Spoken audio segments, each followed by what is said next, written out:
The next item of business is the Strategic Implementation Team, a resolution that is found on page 200 of the pre-conference journal report. The proposed resolution will be introduced so that you have an opportunity to review the information in advance of the vote. However, this resolution will be open for questions, discussion, and voting during the business session on Friday, June 12th. Again, this is only an introduction. The chair recognizes Susie Cox and Jennifer Swan. Please come and identify yourselves. Good morning. I'm Jennifer Swan. I'm female, layperson. I attend First United Methodist Church in Lafayette, and I am in the middle adult category. In a minute, Susie Cox, who is chair of the Strategic Implementation Team and is also the associate chair of the Board of Lady, is going to give a presentation regarding the results of over 2 years of work of that team. Before she does that, I'd like to give some context as well as address how some of the various documents and reports came to be before you. First, the Strategic Implementation Team is a temporary working team. It was selected by Bishop Williamston after we received the report of consultant Dr. John Wimberly in early 2024. The purpose of the team was to explore and make recommendations about how we might begin to implement the suggestions made in that report. From the very beginning, we knew that the work of that team was a tall order and that it would take time. The work has been multifaceted. Significantly, the team has set 4 missional priorities. We heard a little bit about those missional priorities yesterday, and Susie will share them again in a minute. But another realization that we had was that we have some unhelpful organizational limitations in our conference. Significantly, as our conference and the conference and district staffs have contracted, as some of the ministries that addressed important needs in our conference have shrunk, we haven't always had the space or administrative capacity to strategize creatively or to connect to resources, needs, and accountability. With nowhere for these complicated conversations to happen, hard and complicated questions often get deferred and important work goes unfinished. The reality is that we don't do our best work in siloed ministry areas. And we don't do our best work in the few minutes every year we have for short debate among the hundreds of us here on the conference floor. We need a way to continue conversations between annual conferences on this important work. Our attempts as the Strategic Implementation Team at addressing this issue is the conference connectional table. That structure was presented in your pre-conference report.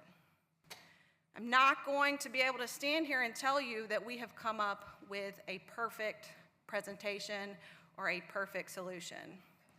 I'm not going to tell you that we're not going to want to revisit this in a year after we've lived into it for a while. But what I can say with confidence is that I believe it is a step forward, and I'm excited to give it a chance.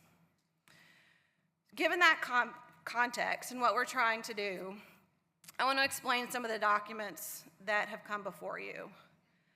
I have been attending annual conference since 2012, and I am used to having a paper pre-conference report, supplements. Those things make a lot of sense to me and how my brain works. The digital format, while very convenient, does lose something in communicating context and big picture. So I want to spend just a minute connecting some dots with these documents. So first, as Bishop said, page 200 of the pre-conference report, that's the proposed resolution. It defines a proposed organizational structure of the conference.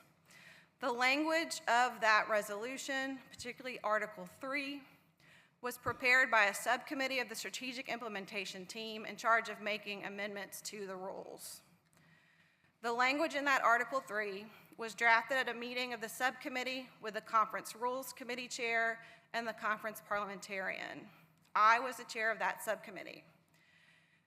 The language in that Article 3 is identical to the Article 3 in another document on the conference website, a supplemental edition called Proposed Changes to the Organizational Structure, and that document was submitted later.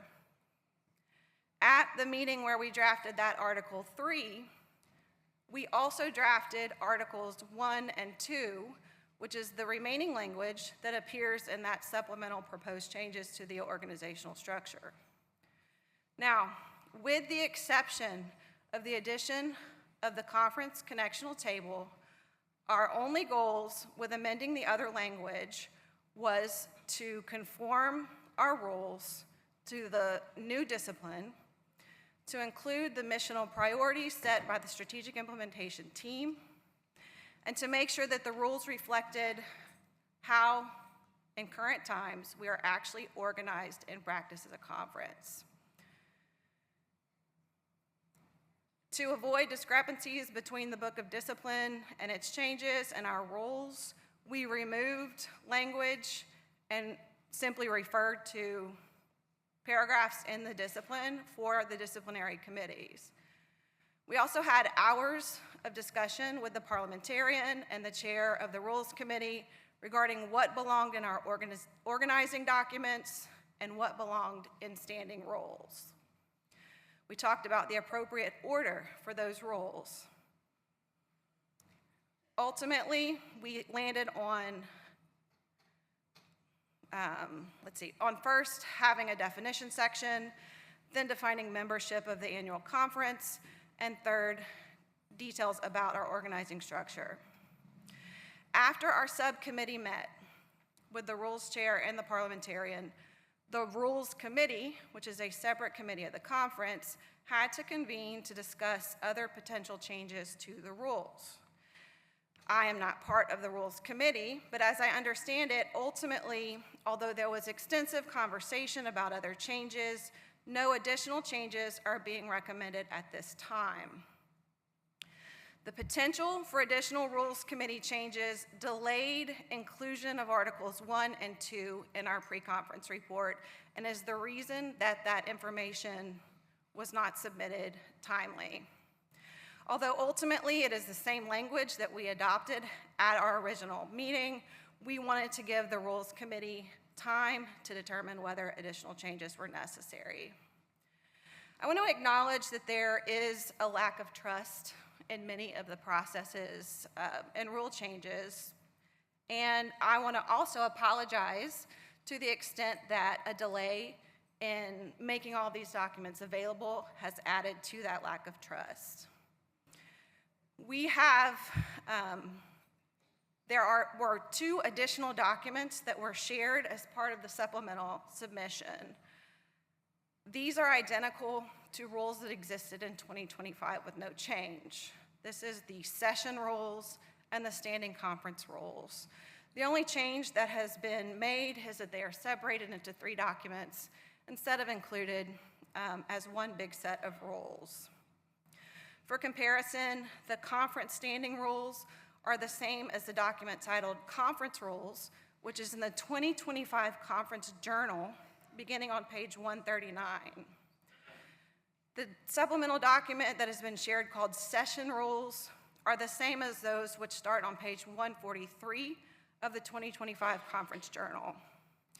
Now, because of the multi-layered work that was going on with changes in the rules, there is an apparent oversight in what has been presented to you. Ultimately, we deleted the conference nominating committee from the organizational structure without defining the nominating body and the other rules, which were anticipated in other changes.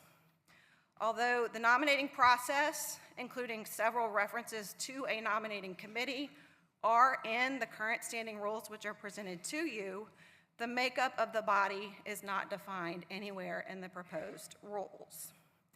This oversight can be eliminated by copying the text from subparagraph 3E of paragraph B of Article 2 of the prior organization and rules and adding that text to the proposed organizational structure, Article 3, Paragraph 6, Subparagraph E. Tomorrow, when the report is before you, an amendment adding that language back to the organizational structure is possible and appropriate. In the meantime, Susie Cox will give you details about the substance of the sit work. Please reflect on it over the course of the day, and we'll bring the report back to the floor for your consideration on Friday. Thank you.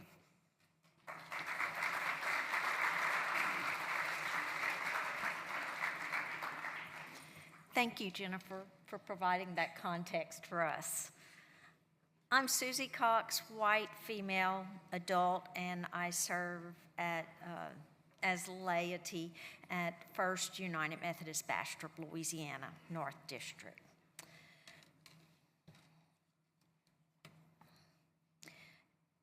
I want to thank the SIT team members for the work they've done this year. Lots of hours. Lots of Zoom meetings, lots of emails, lots of phone calls, because every one of those members poured their heart into the work we were doing, realizing that it's a new time for our United Methodist Conference, and that we want to have a structure in place that serves for the mission that we are called to do, and that's making disciples for a transformative future. So I begin my report. Over the past 12 months, the Strategic Implementation Team has reviewed the current ministries, structures, and priorities of the Louisiana Conference to determine how best to position the conference for faithful and effective ministry in the years ahead. The team found that many recommendations from the February 2024 Wimberley Report were being embraced throughout the conference. Significant progress has been made through the work of conference leadership, including initiatives in clergy excellence, church vitality, leadership development, and financial stewardship.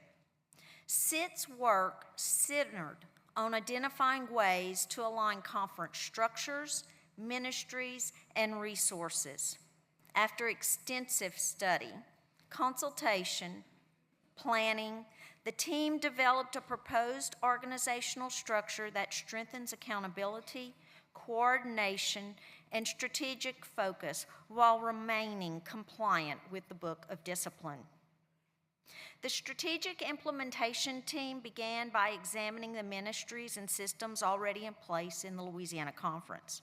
Through this review, the team identified strengths, opportunities, and areas where greater alignment could help the conference fulfill its mission more effectively. The team reviewed progress already made on conference-wide initiatives, evaluated the conference's ministry structure and leadership systems, and considered the 4 missional priorities developed through the SOAR process. We identified key stakeholders and gaps that could affect implementation. We formed 3 working groups focusing on missional priorities, structure, and rules and governance. And then we presented these findings to the extended cabinet and incorporated some feedback into our proposal.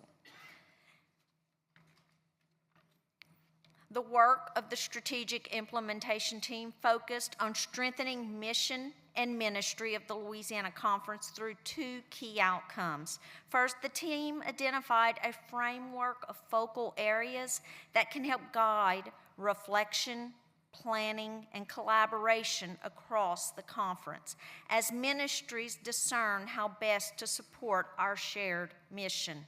Second, the team developed a proposal designed to align conference ministries with strategic priorities and future needs. I'd like to spend a moment talking about the 4 missional priorities and what they mean. The first is evangelizing new generations while embracing and pursuing diversity. The conference seeks to reach younger generations while strengthening relationships across diverse communities. What would this look like? What might it include? Connecting youth, young adults, and campus ministries, expanding awareness of camps and retreat ministries, supporting cross-cultural ministry, strengthening Black church ministries, and leadership development. Success may be measured not only by participation, but also by the development of meaningful pathways for young people and diverse communities to engage in discipleship and leadership. Creating a culture of call for both laity and clergy. The conference desires to help people recognize and respond to God's call on their lives. This priority would encourage leadership development for all ages, accessible pathways into ministry, support for clergy recruitment and retention, and opportunities for laity to serve in meaningful leadership roles. The goal is to create an environment where calling is regularly affirmed, nurtured, and developed across the conference. The third, prioritizing congregational vitality and leadership development. Healthy congregations are essential to fulfilling the mission of the church.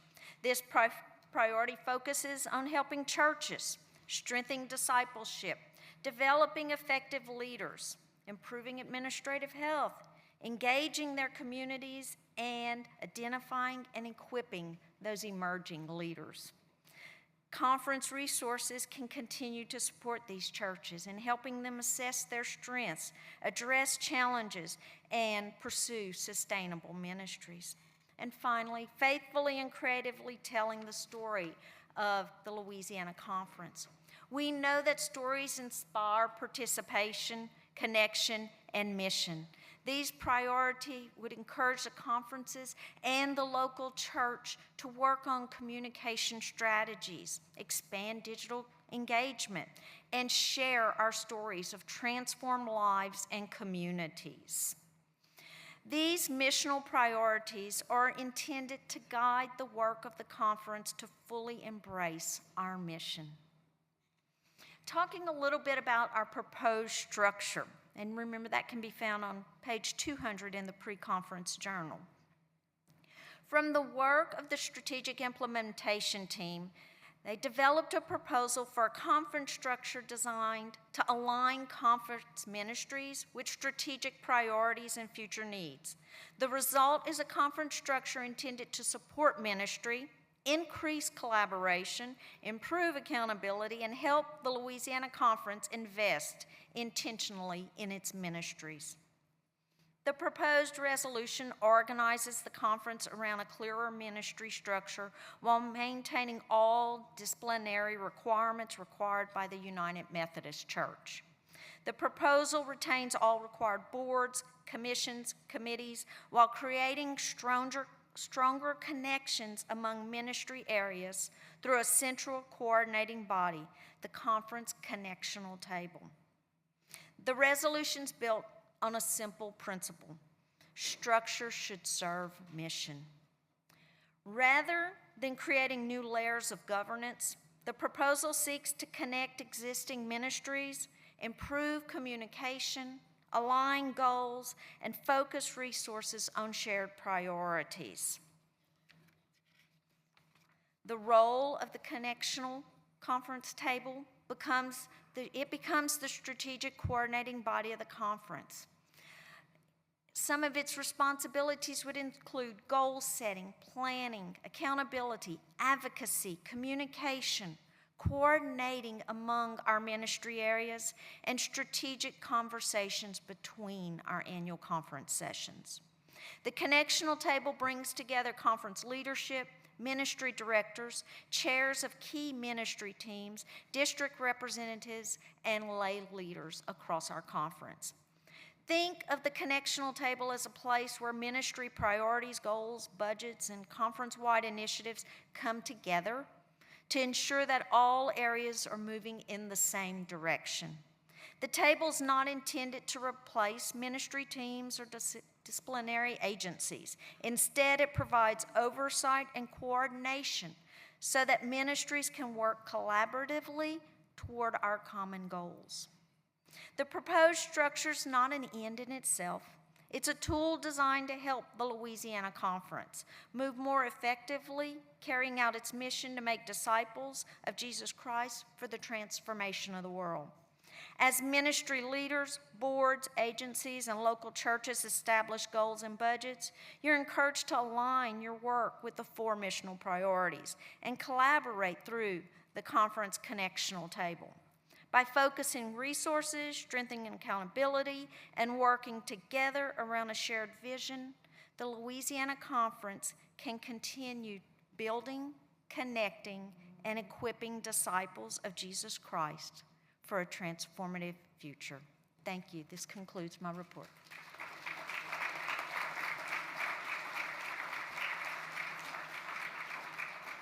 All right, okay. Yeah, okay.